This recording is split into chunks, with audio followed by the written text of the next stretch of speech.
Okay, so I just want to briefly talk about materials and spray fixing. So with these sketchbooks that I handed out, drawing pads, you'll notice, I'm not exactly sure where this comes from, but with charcoal paper, there's usually this texture on it. You could technically call it a tooth, I guess, but usually when I think of tooth for paper, it's usually a texture that's more organic, or it's usually made with it almost feels like more of a natural texture, whereas I think this one is more specifically rolled in. You can kind of see, if you look at your drawing pad,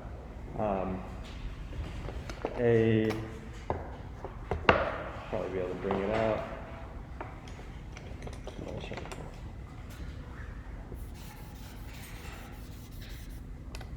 You can see this texture. It's like a series of lines running this way, which is kind of really nice and kind of annoying sometimes. It'll allow you to get a lot of variety, and some of that texture is has a pretty nice richness to it. And when you develop a drawing, sometimes when you draw on smooth paper, the drawing looks so smooth that it's kind of sometimes unsatisfying to look at. So this is what we'll be drawing on for our large drawings. I think the back side will be slightly smoother. Generally, with any paper, unless it's already pretty smooth, there will be one side that's a little bit smoother than the other. Usually on textured paper, it's the back, because if you buy textured paper, you generally buy it for the texture. But it's just the fact that it's two mills, two big round rolling pins essentially, pressing the paper, and one of them is usually smoother because we don't need it to be textured on both sides if you're only going to draw on one.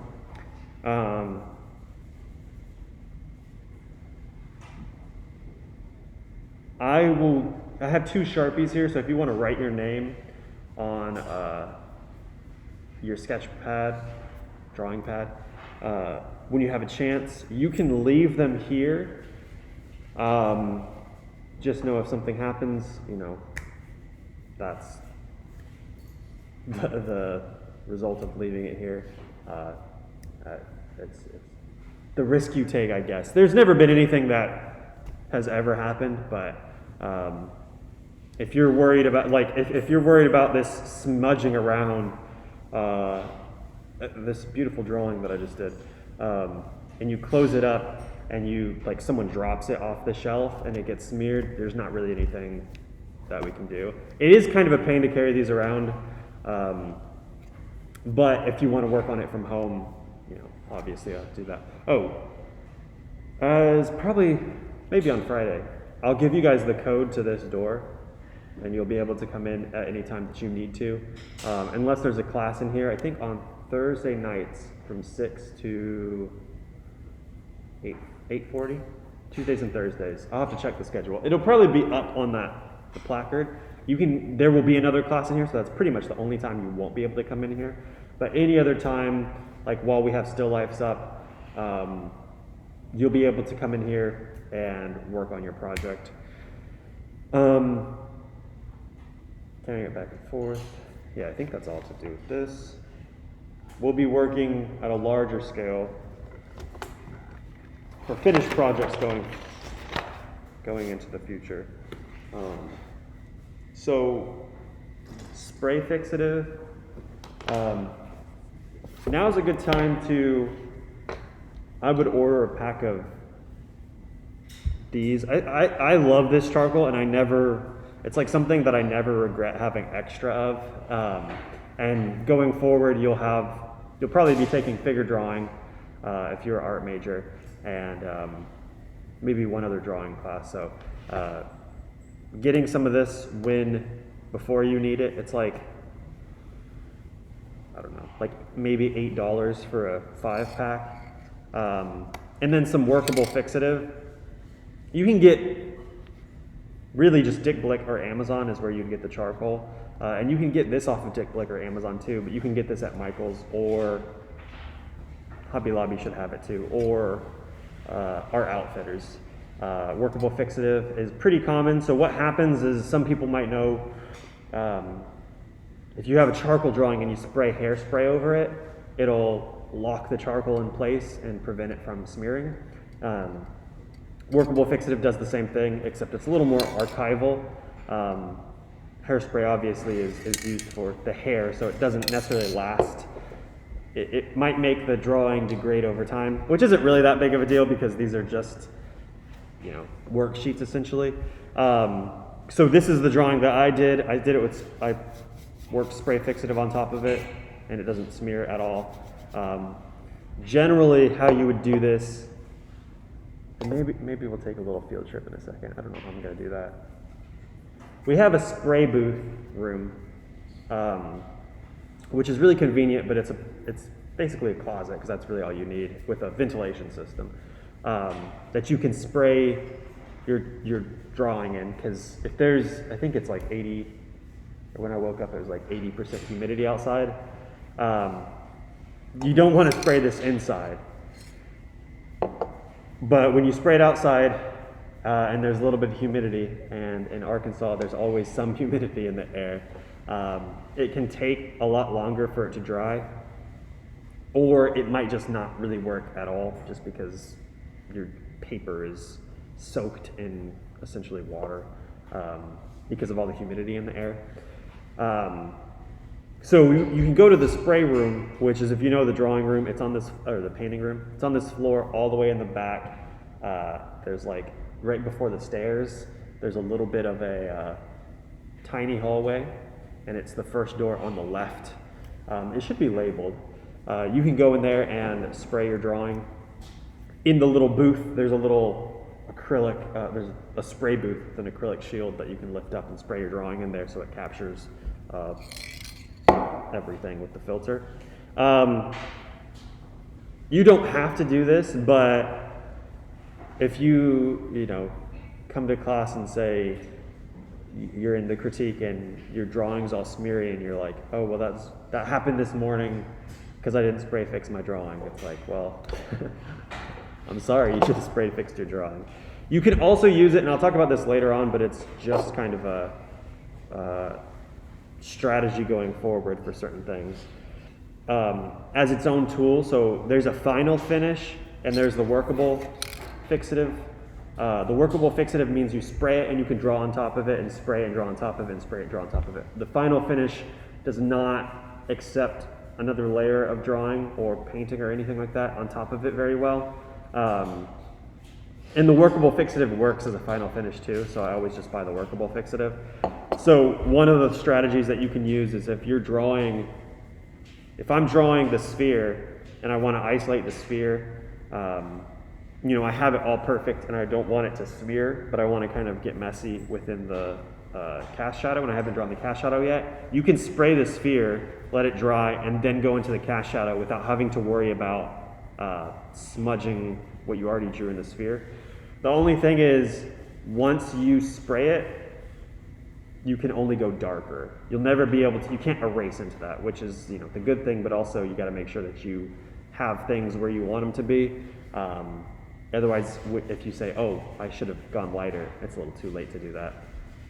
I wouldn't advise that all the time, but sometimes it's really helpful for, if you're doing a figure drawing and you want to get really messy in the background, but you have the figure in the foreground that you've rendered really beautifully. If you spray it, then you can kind of not worry too much.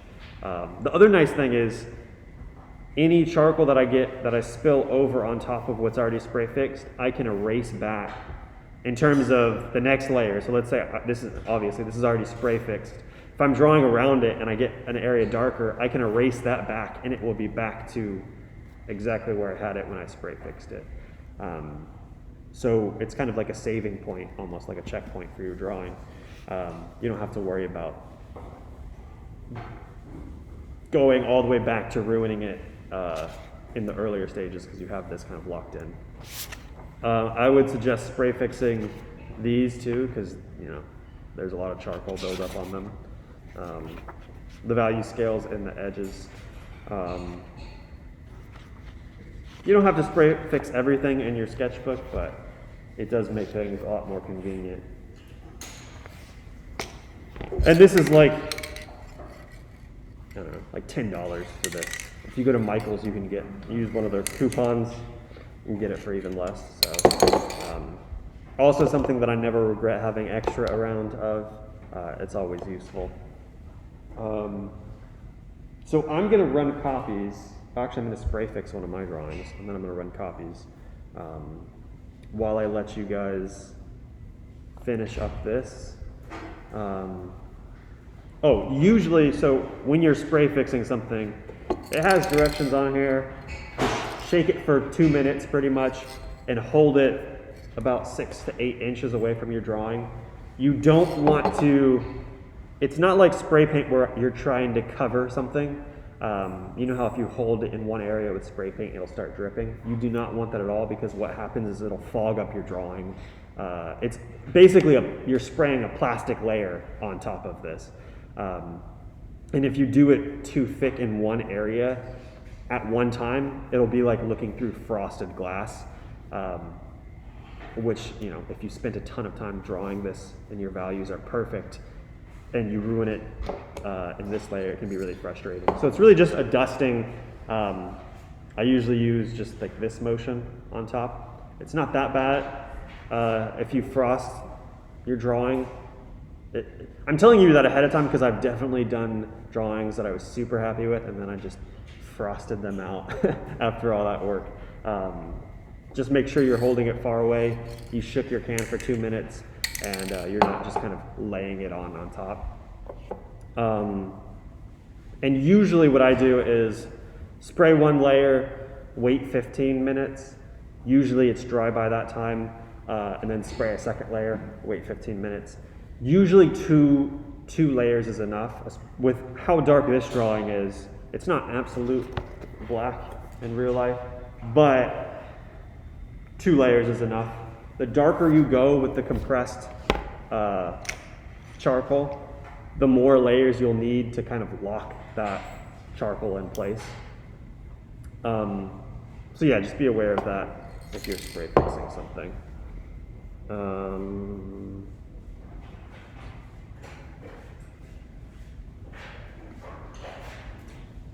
Pause this.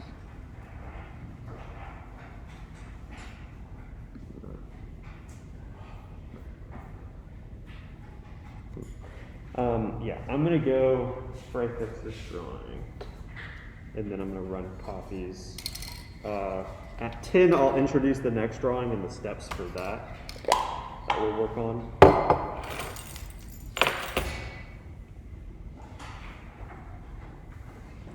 Yeah, so if you have I'll be around when I come back after I spray this.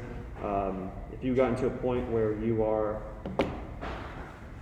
happy with your drawings, I'll be around to help check.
It's not such a big deal at all. But just having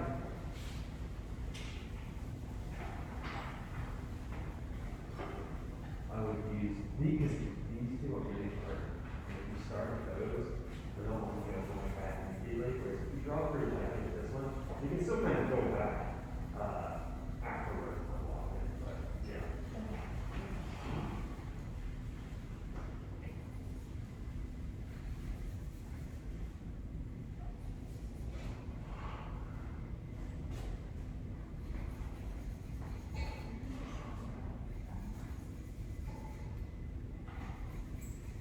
Let's say I would go push a ring just slightly on this band, just a little bit darker. You could go almost down here.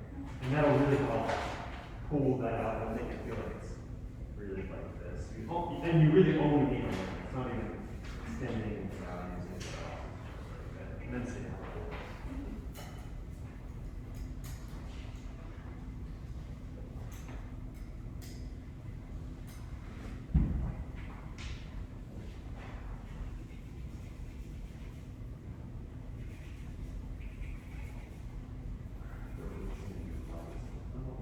Just so that I think your charts are really good. And I think your lights they don't feel as rounded. And going to this, light on this part and slightly lighter, or slightly darker, slightly darker. Something you can see. I think we'll push this. I think this area is just a little bit more nuance on the lights.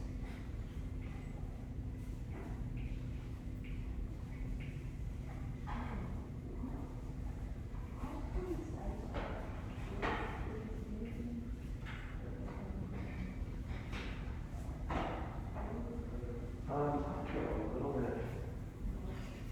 No, actually, a little bit lighter, just in one spot.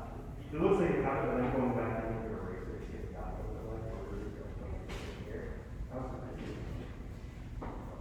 I'll just make it. I would go, it's not just that I want to go darker, it's more that you see how there's a band right here and right here. Just going darker right here to consolidate that. Because this will be fine if it's like a wind ball, it was like textured, but this we want to be as possible. But we're fortunate with the texture, so.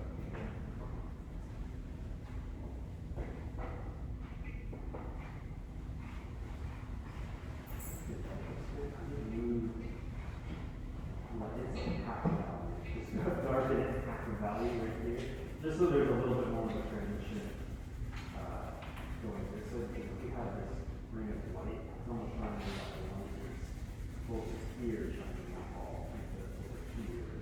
And if it's over here, it's attached out of the that way. So just darkening it a little bit right here will push the way the light goes up. Yeah, it's proportionate.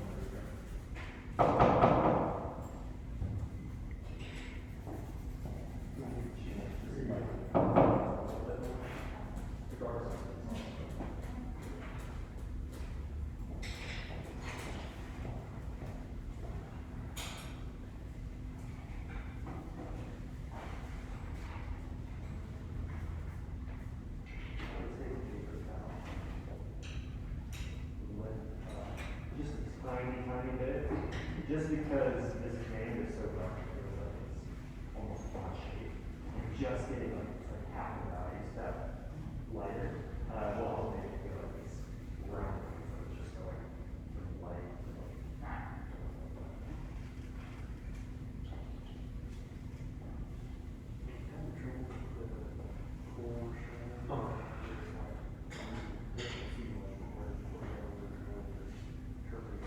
right.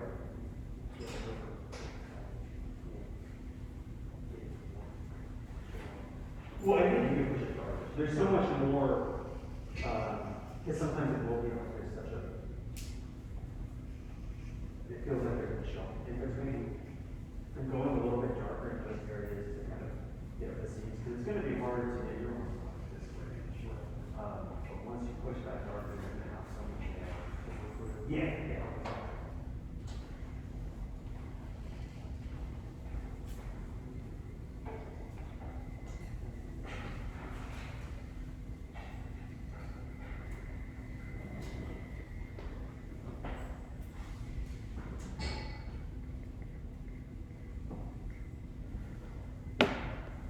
So the next project that we're going to be working on is a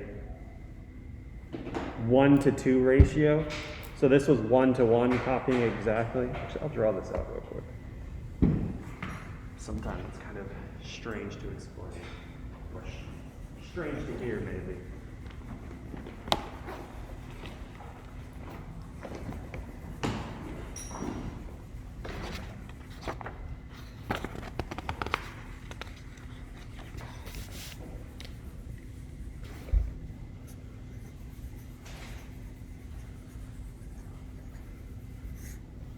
Okay, so with ratios, super simple ratios, the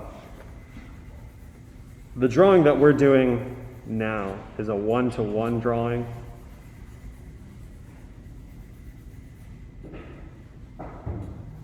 So I have the reference material here, and I'm drawing an exact copy of it here in terms of proportion.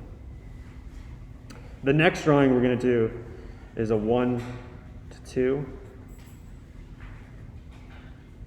So I have this. And then what I'll do is take measurements, and every measurement I take from the original reference, I just double it. So when I have my measurements like this, instead of just transferring it right away, I'll take 1, make a mark, and then stack it on top to make 2. So it'll be more like this, drawing at double the size. As we go forward, drawing from life, there's 2 ways that you can draw from life, really. One is you can draw 1-to-1, which is called sight size drawing or painting. It's super accurate, but it requires you, if you're drawing something, to be right next to it pretty much, and it's really impractical for, a class this large. Or just kind of the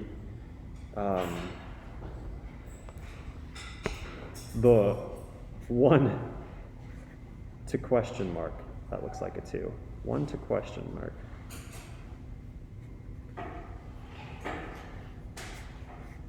And we'll touch on this later on, but it's more of I'm observing this, and ideally I want it to fit in, slightly larger on my whatever I'm drawing. 1 to arbitrary ratio. Which sounds weird, but really all it is saying, okay, I want it to be this large, so that means the details inside would still have to be proportional. So these would still all have to be 1/4 each. Even if it's not an exact 1-to-2 or 1 to, it could be 1-to-3 or whatever, you just blow this one up. You're not worrying so much about the simple math as you are saying the proportions of this have to be equivalent to the proportions of this. And when we draw from life, that's basically going to be what we're doing. It's kind of, abstract, but once you start doing it, it starts to make more sense. And we'll touch on this more on the next project, not this next project, but the project after that, when we actually start drawing from life.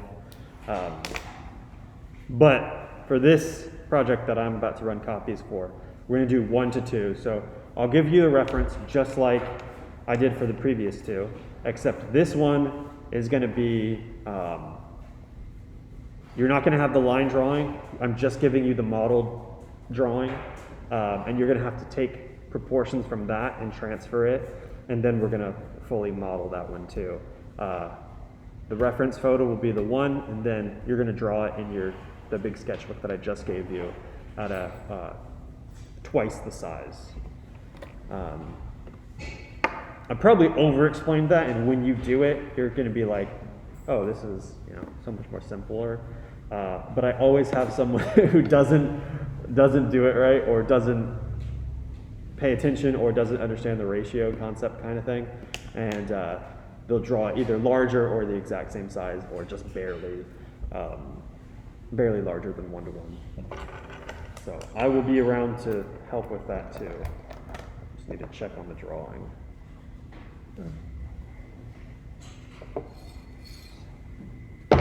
It'll also, if you have free time, you can do a sphere. You don't have to do a fully rendered sphere in the new sketchbook that I just handed out, just so you get used to the texture, because the texture, or just so you can play with the texture, because the texture is probably different than any other paper that you've drawn, because charcoal paper is just made that way.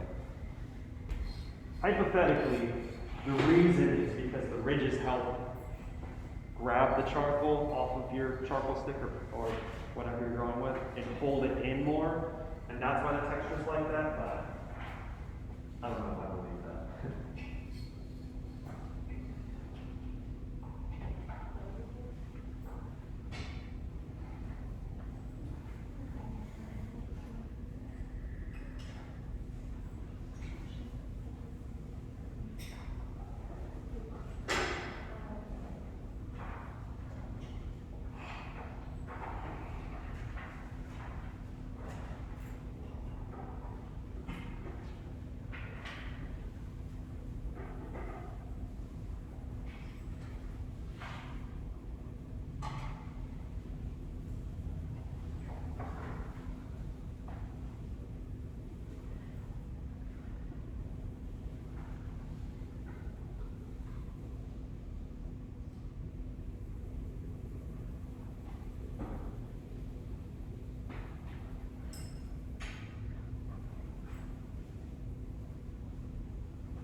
One more thing about spray fixing your drawing.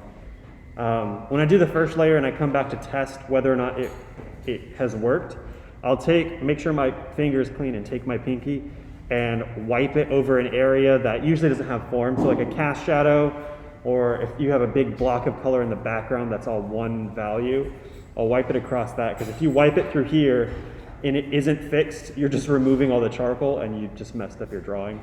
And you can finish spraying that and then add on top of it, but that can be pretty frustrating. Whereas if I mess up this cast shadow, it's not going to totally erase it, it's just going to remove some of the charcoal.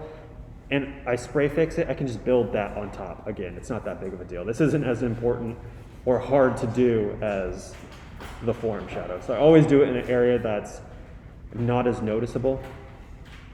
Usually you won't lift up that much charcoal, but there have been times if you do it across, like you're drawing a face and you do it in the face area, that's a lot of detail to kind of mess up. And even half a value down or a whole value down in one area will, be pretty destructive for a face or somewhere that has a lot of detail.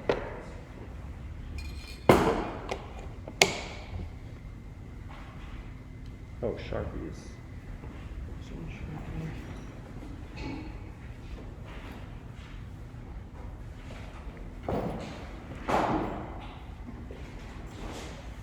You guys want to start?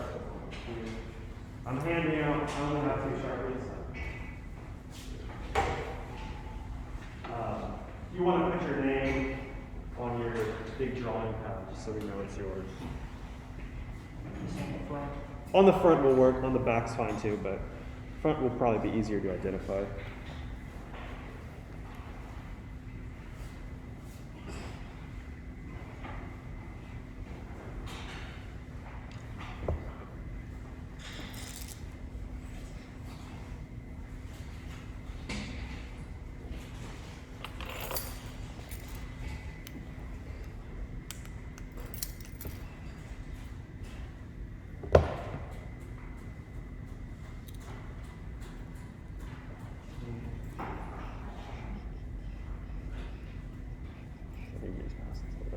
Pass it on. Yeah, you just pass it around.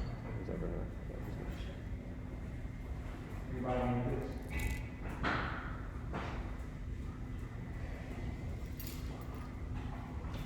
Even if you don't plan on keeping your sketchbook in here, I would advise that you probably do put your name on it, just so that if it does get lost, or I've accidentally left my sketchbook in here, I don't want to getting mixed up with anyone else's, so it'll be easier to re-find in the case that does happen.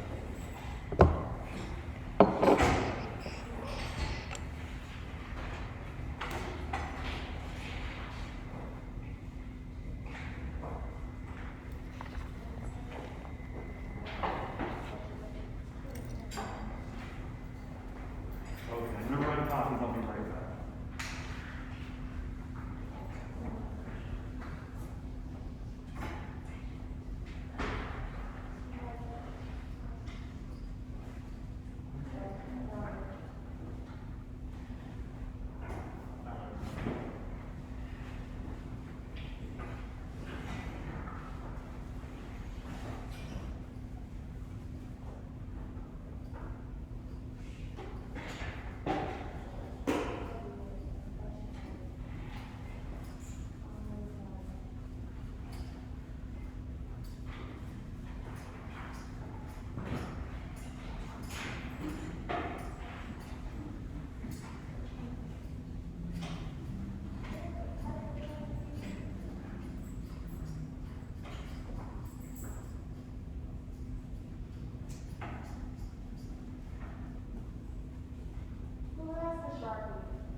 You want to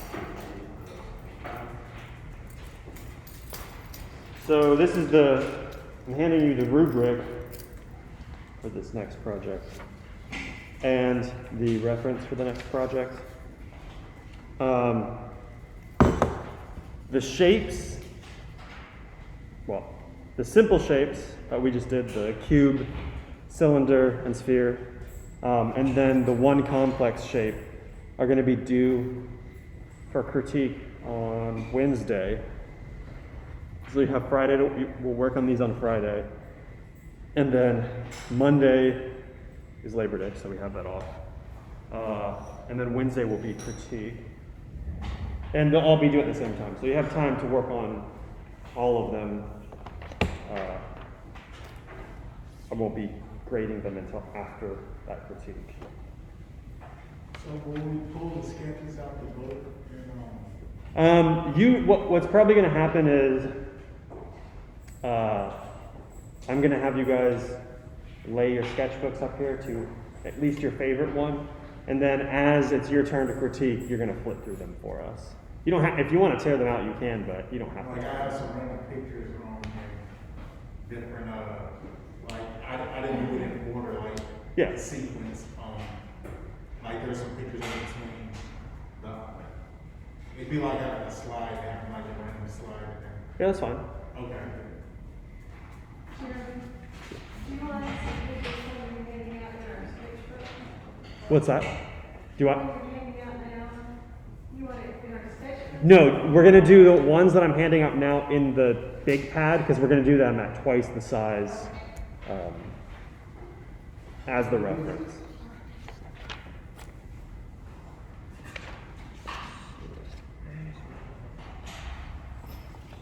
And we probably won't have a lot of time to actually model them, which is totally fine today because we're going to work on them on Friday too, so it's not a big deal.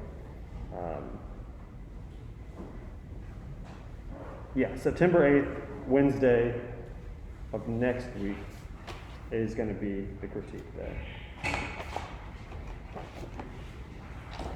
On the rubric, you'll see too, let me see where I set mine, that, following directions, we have the value scale and sharp soft edges. You'll get credit for that worksheet too. I'm just going to mark whether you did it complete. You should do it complete. You should complete it. Because it's just going to help with the concepts that you're actually using in your complex drawings. Is it a rubric? Oh yeah, I got it. You can just put the extras up here, and anyone else can get them if they need to. So I'll grade you on completion for the value scale and the sharp soft edges. The numbers are kind of strange because if you don't have that one completed, minus 11 points is you'll get a B, even if you get all the points and everything else. Same thing with neatness in execution. If it's not neat, I have enough points to take away one letter grade. So just make sure you have that done, and I'll ask to flip through your sketchbook when it's time. Everything else is exactly the same.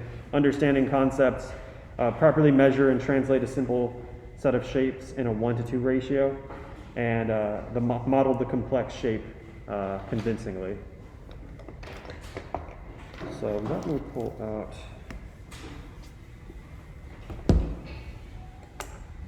this sketchbook.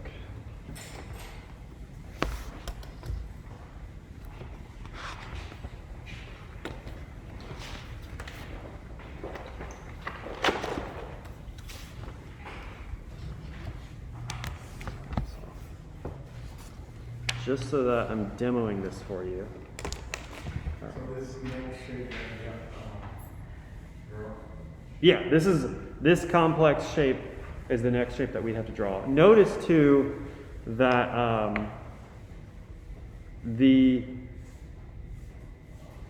it's not just two separate spheres. So what happens with light is oftentimes as something gets closer to light, the light on it will be more intense, obviously, and the dark will usually be darker. However, there's a point of diminishing returns where if it gets too close, the light is just bending completely around the subject and it gets lighter, like its darks won't be as dark. So instead of this being, you know, a sphere with a sphere underneath it, it's actually, well, or it's almost like a rock shape. It's more like this shape pushing the other shape up. So this one will be closer to the light and dark that we did with the sphere, and this one will be a little bit lighter as you go up. So just pay attention to how this one is in the reference, a little bit lighter. Its dark isn't extreme as kind of down here, because it would be pushed up to the light a little bit more. So don't just draw these exactly the same. Know that this one is a little bit lighter. Just because I want to force y'all to practice the nuances of light, basically, a little bit more. You can get dark and, you know, eventually stumble in there by just pushing something darker and darker in an area and get it pretty convincingly, but getting those super, super light values is oftentimes what really you can struggle with a little bit more, because it is the very subtle shapes and values. So, yes. Is it okay to do it to a 1 to question mark ratio? No, I want you to do it 1 to 2 for this one. We'll do 1 to question marks later on. I actually did this circle of the shadow, the sphere. Shadow. Oh, those should definitely be 1 to 1 ratios. Exact measurements for the previous ones. This one is going to be a 1 to 2. So with the 1 to 2, what I want to do is, again, kind of just arbitrarily start here. If you want to do it landscape wise, that's fine too. It doesn't really matter. Just try to get it a little mostly centered. So I'm going to start here. I'm going to take a measurement overall, just so I can get this placed correctly. So I'm going to measure from the edge of the shadow to there. I'm going to say I want to start here. Draw a little darker for the sake of the, just stay there right there. So I still have my measurement pinched here. I'm going to go make a tiny mark, not super dark. 1, 2. So this will be the ultimate length of this at 1 to 2. And then I'm going to do it the same exact way, going up and down. If I said I'm going to start here, I'm going to take a measurement from here.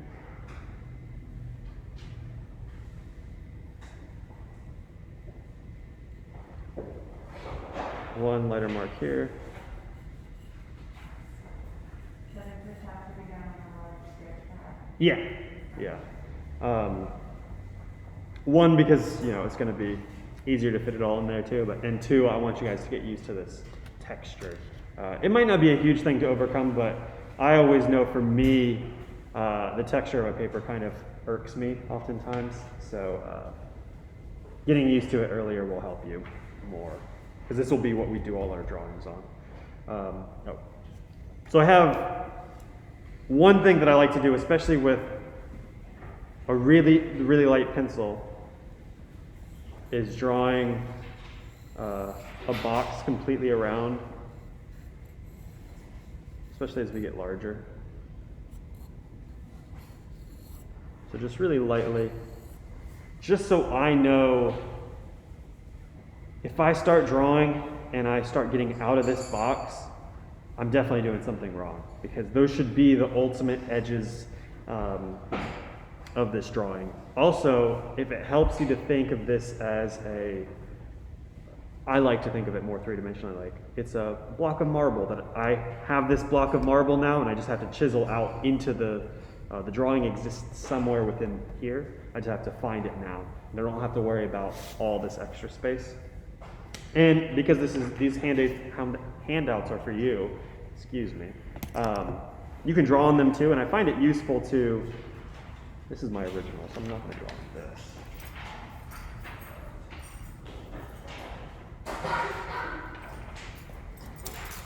I find it useful to try to draw lines from here to here, straight up and down, putting this in a box as well. Because then what helps is I can measure from this line to the shape, which would coordinate with this line to the shape. So just remember when you're doing that, it's going to be double. So I just want to find where this upper ball starts in here. So taking a measurement here, I know it's going to be 1, 2. It's going to roughly start right here. So the circle is going to be somewhere up here. And then I can take measurements from here, up here, here, up here. Don't confuse yourself too much by just kind of trying to measure into here. I don't even know where the boundary is there. But the sharp edge right here will be really easy to measure against, the sharp edge of the cast shadow. And there's a pretty obvious edge on this form, this kind of rock form on the bottom that you can measure up to also, just so you can get it placed within this box a little bit easier. So remember, everything is going to be taking a measurement from here and just doubling it in this drawing, in the large drawing. It needs to be 1 to 2, double the size. What helps, or what can help, I don't usually carry it around because it's kind of cumbersome, is a knitting needle or a like bamboo skewer, because then you can take the measurement, have it in this hand, and mark with your other hand. Or, I mean, really using anything else. But a bamboo skewer is nice because it's nice and thin, or a knitting needle too. Just so you can double it like that more easily than having to mess around with making sure you're getting it just right with your drawing pencil. So we're gonna just work on the block-in today. Don't jump into the modeling. We can do the modeling on Friday. Just work on trying to get the block-in right on the complex drawing, or finishing up your other drawings. But on Friday, I will do a demo of how I'm going to build up the modeling for the big drawing. Any questions? Yes. Where's the shell? Oh, there's one right here.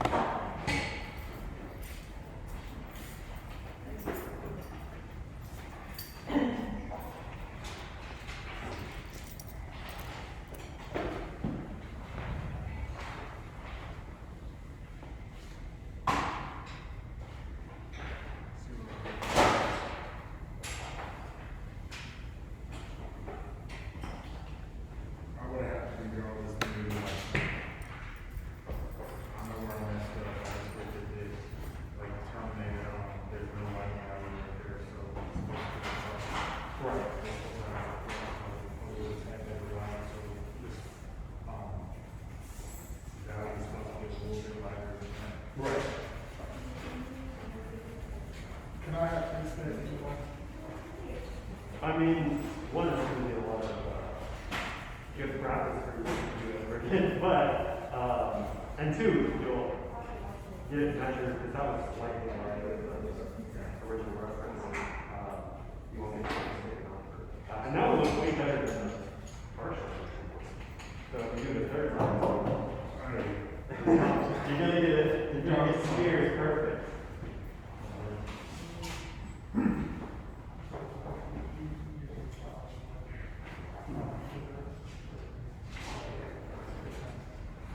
No, just because I think that one is a really crappy copy lot. One that I just had sitting around. Just make sure that it's a synthetic brush.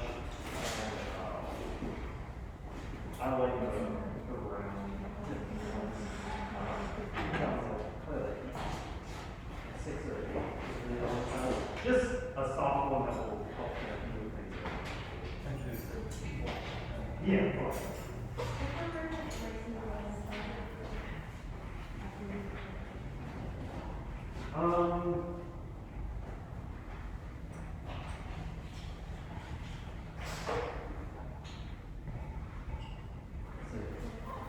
You see, it's really subtle thing. But erasing almost a little bit of gold right here. It's really just erasing the fat right here, so it's nice and brown. You see how it comes through?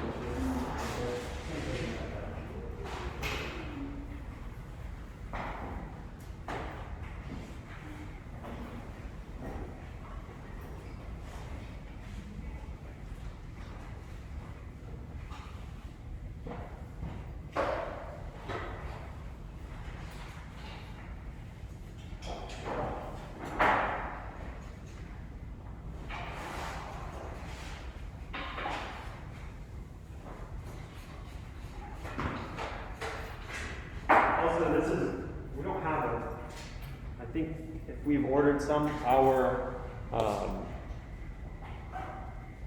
classroom supply hasn't come in yet for the workable fixative. So you might be better off ordering your own because this one is my personal spray fixative.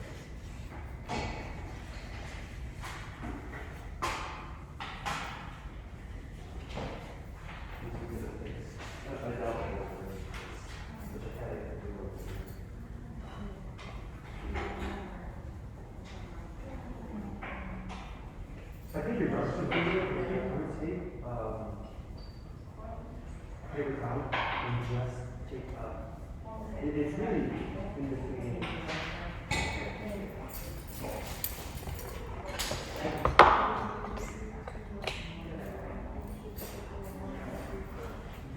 See how the transition from this dark to this light is really smooth. There's almost no step in there. And your light goes into the dark.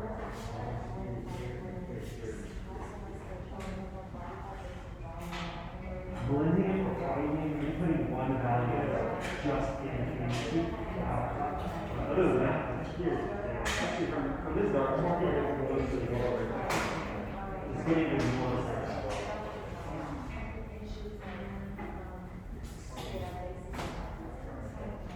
Oh, yeah. So, we're going to do it on the larger. What you do is just take, you have open hand, take a measurement. I would do the longest. You can get it placed a little bit easier with this. Taking a measurement here, and then when you translate it into the base case, know that this is one, and all you have to do is take mark the edge here, lightly mark the tail edge. So you're talking about, yeah.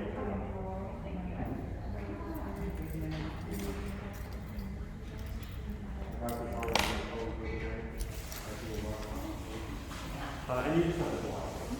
I also like to continue to join the box will allow me to try to get as straight as possible.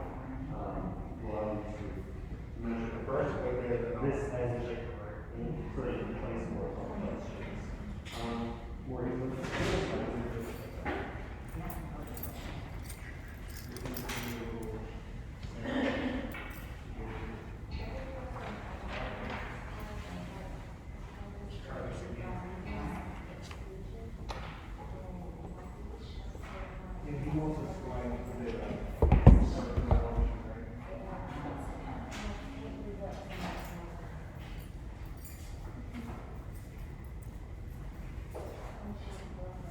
How do you know it's something?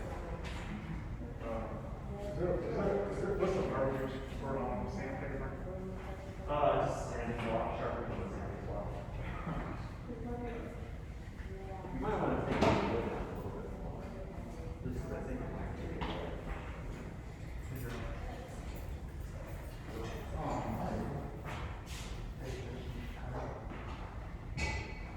So you can either do it this way or.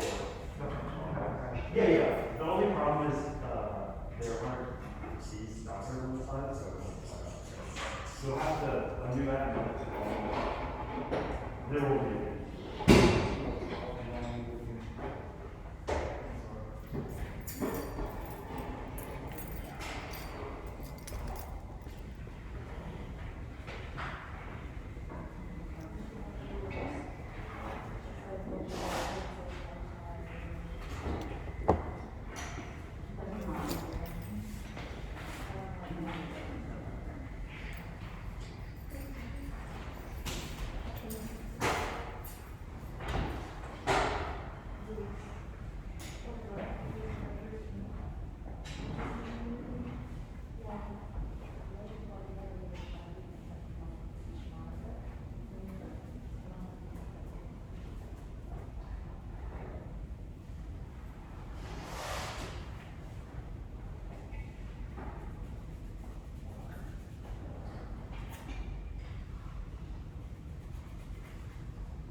as we move into the more complex shapes, and you're measuring and putting marks down, try to focus on the largest shapes first and then moving into the smaller details, because what can happen is you'll take a bunch of measurements and put them down and have a bunch of lines that you have no idea what they correspond to.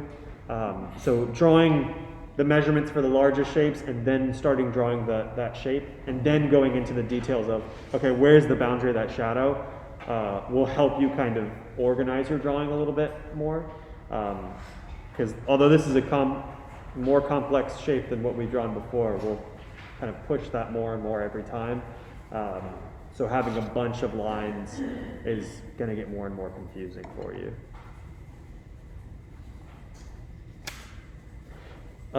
Also, just in terms of like strategy, I have these dividers that I made. You can probably buy some on Amazon. You don't need them, but I like them for measuring because I can take a measurement and it'll hold that measurement, and then I can change it really easily. So I can take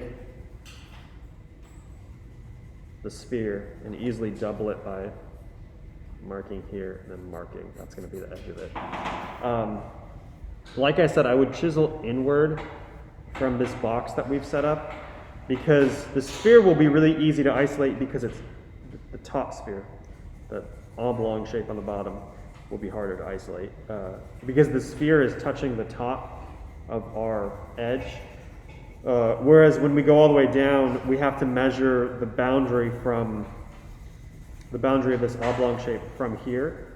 So my strategy is putting in the circle and then measuring from here to here and here to here and here to here to get the bottom shape. And then you can put in the cast shadow.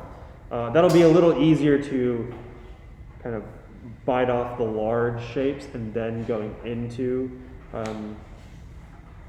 the modeling and everything. Definitely spend your time placing things correctly and working on basically having a line drawing first and then modeling it later on. Don't go in and it's called like window shading, basically. Window shading or bathtub shading, where you're drawing one area and totally resolving that area and then moving on to the next area. It's called window shading, as if there's a dirty window and you're just wiping away parts until you can see through that one spot, and then you're cleaning the rest of the window. Or bathtub shading, as if the bathtub was full of water and you pull the plug, and as the water level lowers, you're seeing the form fully rendered as you go down. Some people draw like that, but it's a really easy way to have a beautiful one beautiful eye, and then having too much space in between the second eye. If you get everything placed really nicely, measured, you don't have to worry about your proportions messing up later on. Whereas if you render something perfectly, oftentimes you can lose the context or the relationship between any other object. So block in with your line drawing, basically how we did the first set of drawings with the measurements first, and then move on to the modeling later on. I wouldn't even worry about modeling for this class because we only have like 12 minutes left. So just get where you can with measurements today.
The sandbox, the block of marble, yeah.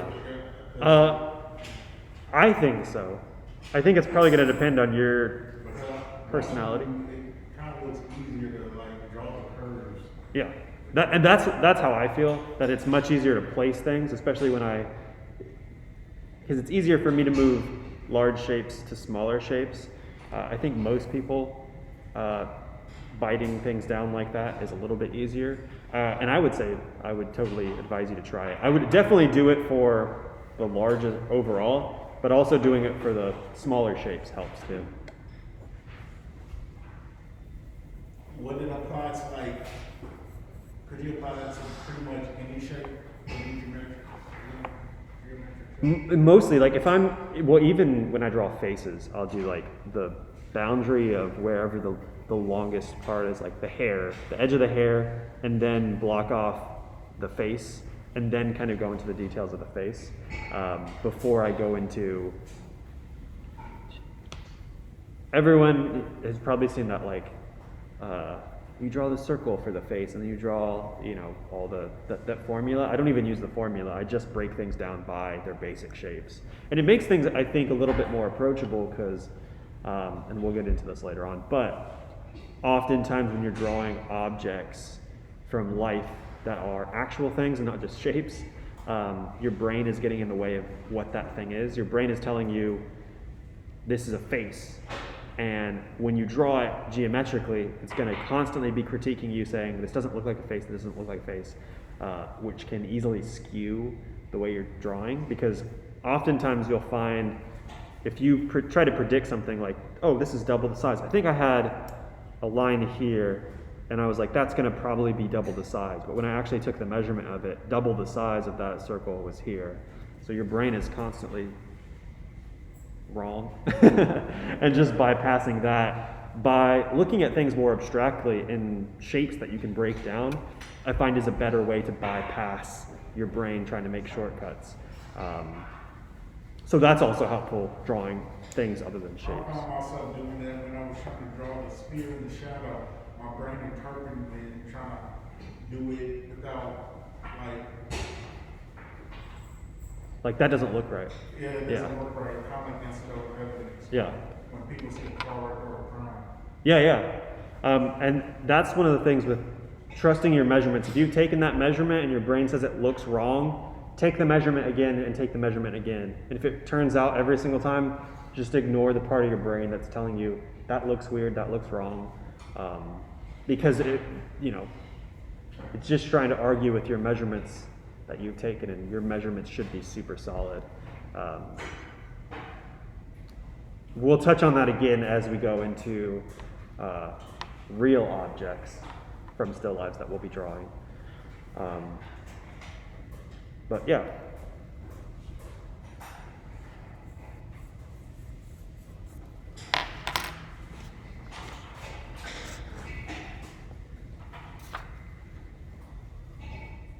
Oh, it also might be easier for this particular drawing if you draw through the sphere. So I have basically the outline of the sphere here, but I'm trying to get that second object underneath it. But you want to make sure you get the curve that's disappearing behind the sphere right. If you're drawing really lightly, and I know that this bottom half is going to be in dark anyway, I can ignore the boundary and draw through the sphere. So I get a nice curve when it comes out on the other side, and I can just erase that line. It's light enough that I can erase it, or I'm going to go dark in this area anyway, so I'll cover it up. Because sometimes you can have, if an object passes behind another object, the entry point is here, and then it comes out here, and it makes the shape look totally different. Or it comes out a little too wide. So you can draw through here if you're being careful.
It looks pretty close. I can check your ready. I would say, this line should, it's gonna be erased anyway, but it's less useful when it's all the way down, whereas this should be. Just so that you if you guys want to leave your sketchbooks here, stack them here. This will be reserved for just small classes.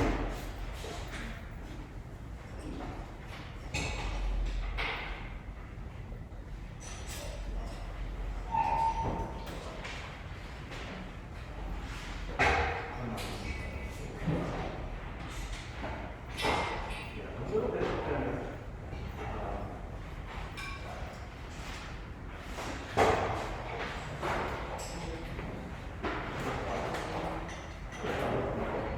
I think it's just squeezing that a little bit.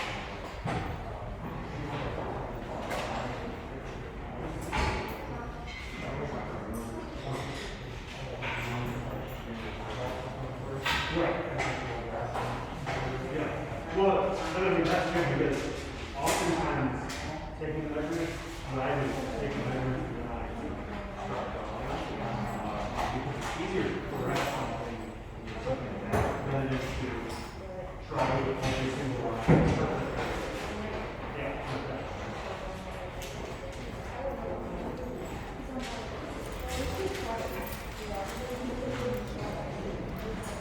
Couch, can we leave once we clean it? Yeah, if you've wiped down your area, you can leave. If you're going to leave your sketchbook here, make sure it has your name on it and it's stacked on the shelf.